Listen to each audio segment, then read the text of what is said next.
Dana, thanks for having us here. Thank you. It's the first time you're going back to Mexico since the pandemic, 2019. How excited are you for coming back, and how do you feel that the fans are right now? Like that the fan base has changed after all this success in the last couple of years? Well, I feel like when we go into these markets, like you said, we haven't been there since before the pandemic, 2019. Every time we get back to a place we haven't been for a while, it explodes. But there's just so much more than just that going on right now. If you look at, the opening of the PI, the fight that we're going to do down there, the plans that I have for the Sphere on Mexican Independence Day, I am all in on Mexico right now. So my return to Mexico is something that I've been waiting for a long time. So this is a big one for me. This is important. And tickets sold out like really fast. Obviously, the fans are really excited. How hard is to get a pay-per-view back in Mexico? Last time was 2015 when Velasquez fought Verdun, or UFC 188. Yeah, so we're in a much different place now than we were in 2015. Number one, we obviously have more Mexican stars than we've ever had. Champions. We are all in and invested in Mexico now with the opening of the PI, and now I'm actually doing Mexican.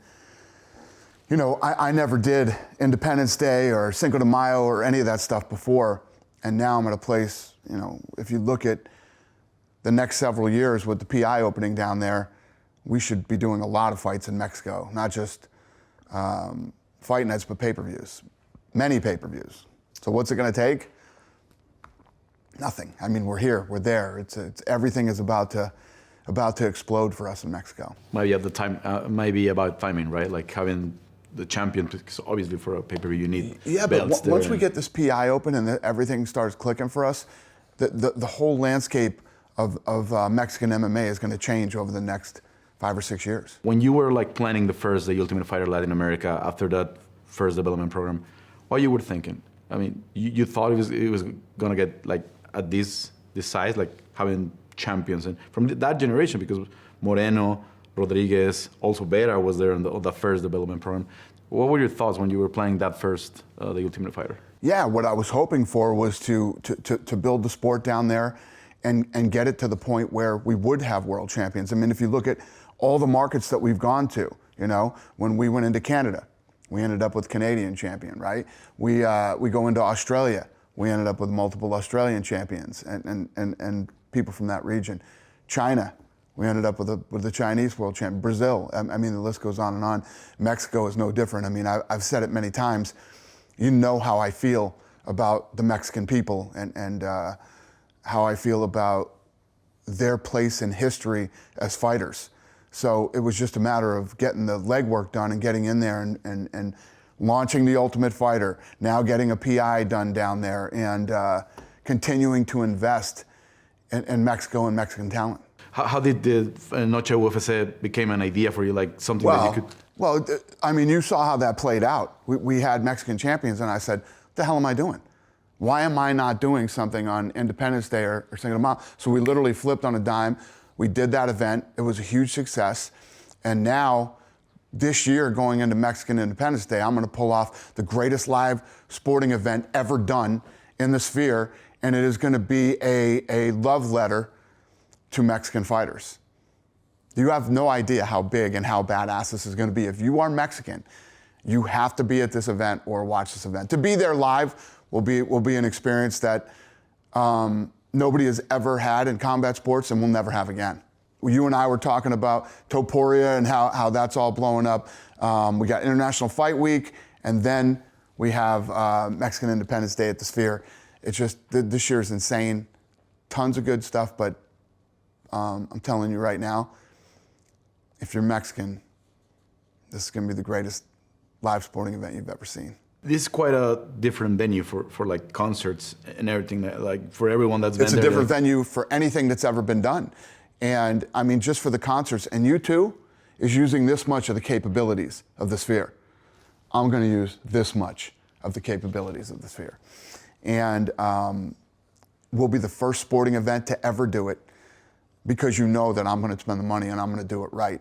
And when I say that I'm going to deliver something, I'm going to deliver. How big has been the challenge for your team? Like, because even the setup for the seating and everything is quite different than any other venue. It's incredibly challenging. It's you know, the question is that, you know, people always ask me, why?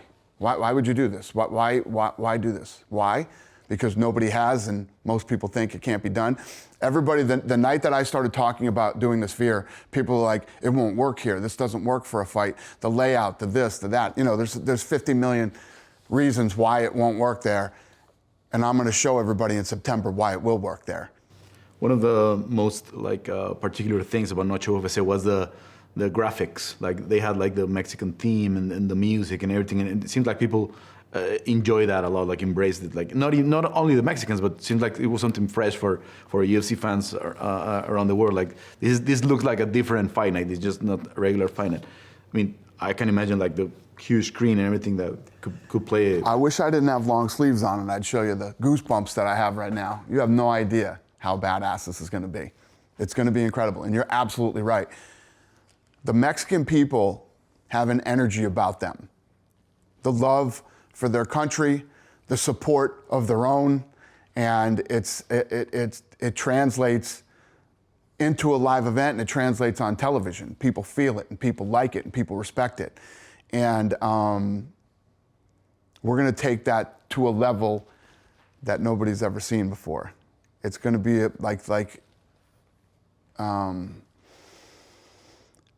it's going to be like a movie or a TV show or a documentary and a sporting event all colliding into one. It's going to be amazing.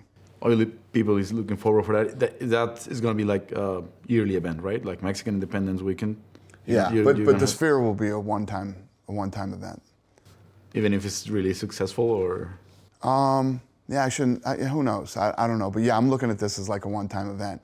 When you put on an event, you put together a P&L, and you know, it's a business. I talk about this all the time.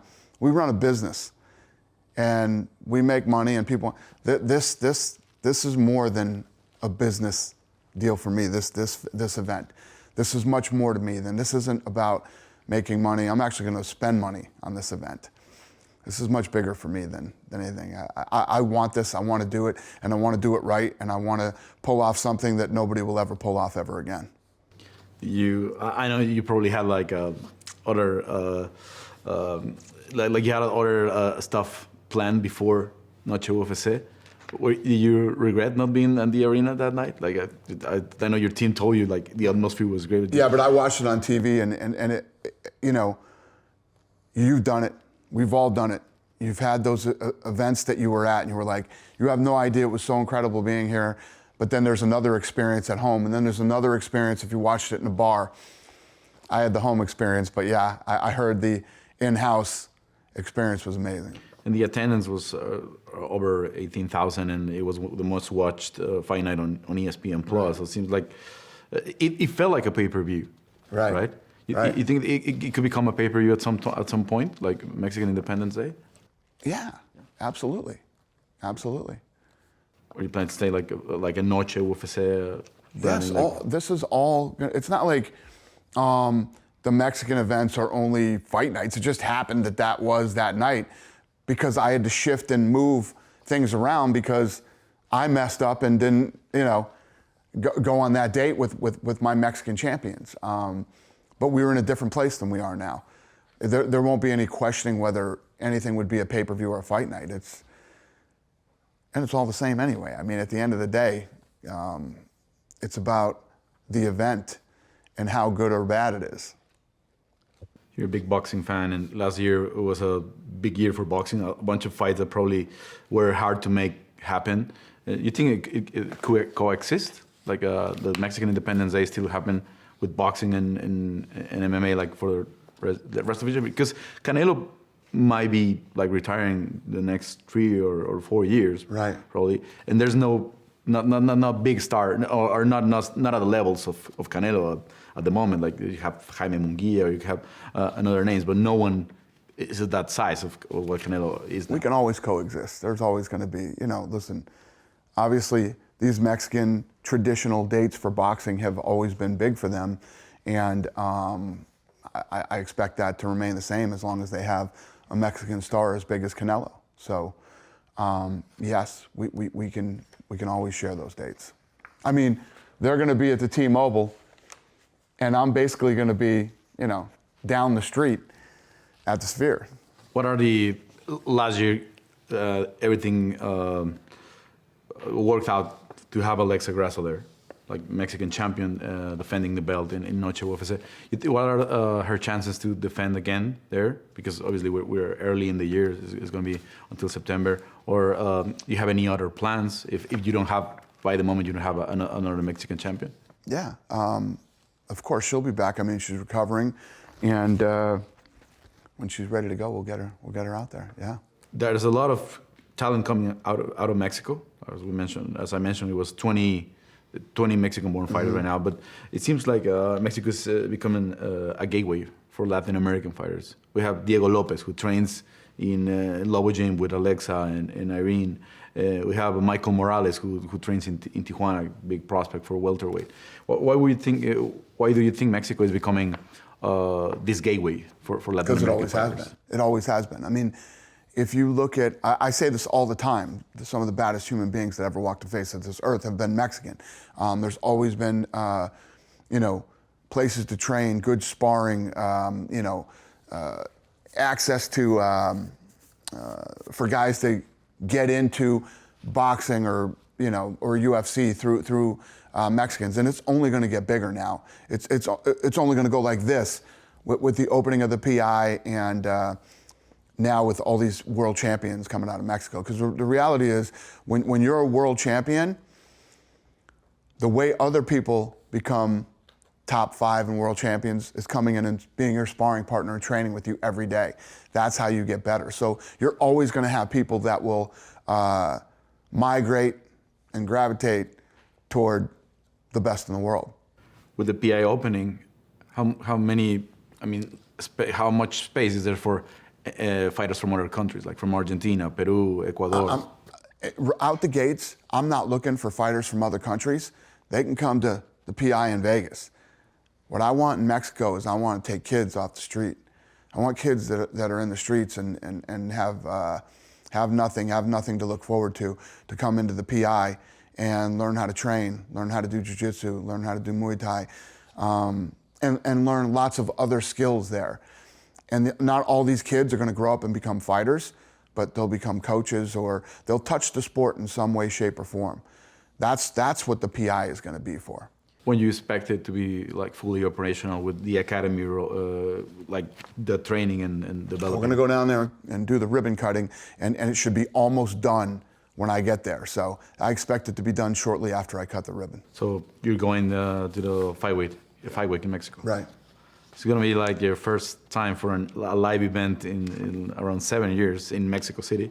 So how excited are you? Like this is going to be like, the atmosphere is going to be... It's almost 10 years. I don't think I've been there since 15. So yeah, I'm excited. I mean, I don't know how much more I could say in this interview or any more interviews that I do, how much I love Mexico, the people, the culture, you know, the fighting spirit that they have. So this whole thing has been, you know, a plan for me. I wouldn't say since day one. Mexico has always been a plan since day one, but, you know, probably 5 or 6 years into it, once we started thinking about the Ultimate Fighter and where we're going to go, Mexico has been very important to me. At some point, you did Contender Series for Brazil, and before the pandemic, I asked you one time about if there's a chance to do Contender Series for Latin fighters, and you were thinking about it. I mean, obviously, the pandemic changed everything, and you have the Apex like fully operational, like almost every week now. But you see that happening at some point, like having enough talent to do just a Contender Series for? Here's the thing that you have to think about. Coming out of the pandemic, right? We went through the pandemic, but coming out of the pandemic, I thought there was going to be this huge, like all the talent was going to be dried up because all these shows didn't go on and kids weren't fighting and getting experience. That didn't really happen, but now that everything's back in full swing, I think you're going to start seeing, we're pulling talent from all over the world right now for the Contender Series. But as it starts to get bigger, we're only doing it once a year. It starts to get bigger. Yes, I could see a day where we do the Contender Series, and in Mexico. Efrain Escudero was your first Mexican-born fighter, and that was 2008. Right now, we're getting close to the 50th Mexican-born fighter. When you think about it right now, you have 20 Mexican-born fighters, and you have all these champions and all these talent. What comes to your mind? I mean, well, you're starting to have these generations now that are growing up with UFC. You know what I mean? When you and I grew up, I'm older than you, but when you and I grew up, even for you, boxing was, you know, Mexicans had boxing gloves running through their veins, man. It was like, and that's all starting to shift now. You're starting to see this younger generation that's growing up, training in mixed martial arts and wanting to be MMA fighters. So it's just going to get bigger and bigger and bigger. I mean, everything that we've been talking about here today, it's all just getting bigger. And the PI is going to be a game changer down in Mexico. what do you picture in 5 years after the PI opening? I mean, it's going to be a whole nother level. The level of talent that will be coming out of Mexico could be the same as Brazil. I mean, really, when you think about it, since before we own the UFC, the amount of talent and world champions that have come out of Brazil, I think the only country that could rival that is Mexico.